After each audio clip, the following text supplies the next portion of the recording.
in such a confusing and complicated world, don't we?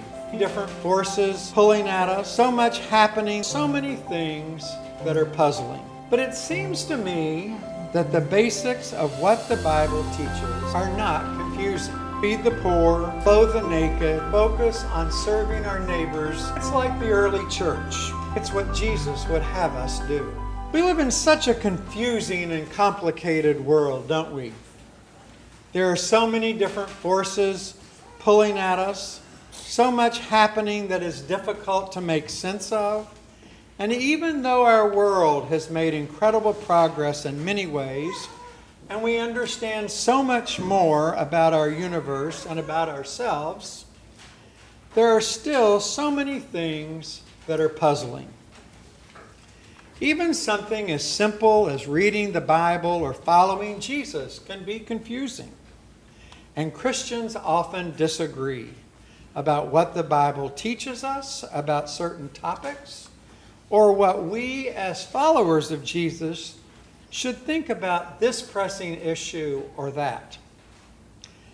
But it seems to me that the basics of what the Bible teaches and what Jesus teaches are not confusing.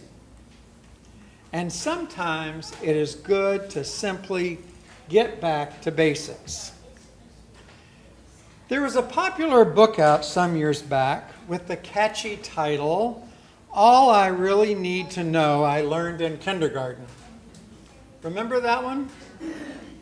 It was popular, I think, because it offered life lessons that were not only true, but they were simple and ultimately hopeful.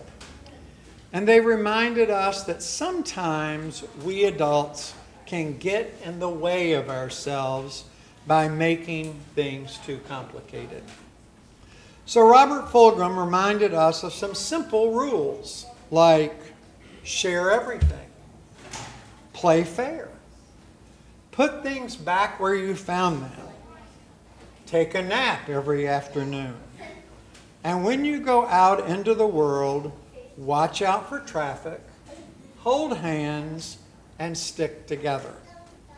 So I thought I'd take some inspiration from this book to offer some simple lessons from our gospel reading on how Jesus wants us to live as his followers. Throughout Jesus' ministry, when he calls disciples, the first thing he does to make us part of a community is having us form a church. He calls us into this community because he knows that it is too hard to be a Christian alone. We need each other. At St. Mark's in City Heights, it is difficult for us to get much more than a critical mass.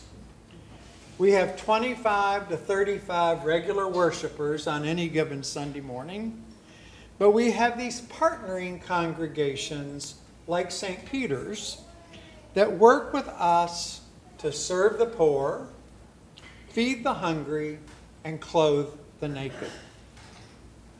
With our partners' help, we feed more than 240 families each week. We distribute over 2,200 pounds of food, produce and non-perishables, totaling more than 200,000 pounds of food each year. Isn't that incredible for such a little congregation? We clothe people and we help them find available resources. We have volunteers from St. Peter's who are affectionately called the Force by St. Mark's. They bring clothes, they sort them, they hang them, they bag food, they distribute it to our guests, and they don't stop working the whole time they're in City Heights. Pure ministry in serving our neighbors. I was told not to name names, but they know who they are. So thank you. And for those of you who would like to volunteer, I'm reminded by the laughter each week that it's not only rewarding, but it's fun. We're filling stomachs, but we're also feeding souls at St. Mark's. As a small congregation, we don't have a lot of the resources our partnering congregations have, but we have help. Last year, to help us become a healthier church, St. Peter's helped us hire an accounting firm to get a better grip on our finances. It was part of a goal to become a healthier congregation. Through that effort, we're able to track gifts better, we're able to budget better, and we're able to do more to help our neighbors. It was a joint effort, and it's paying off. And today, we're here to launch our Back to School Bash, which happens on August 3rd, where we provide backpacks to 250 kids. We take high-quality backpacks, we fill them with supplies, and then hand them out at a celebration just before school starts. It's one of the few times these kids can feel just like everybody else. St. Peter's helps us buy school supplies and make St. Mark's the beneficiary of the thrift shop outreach for the entire month of July.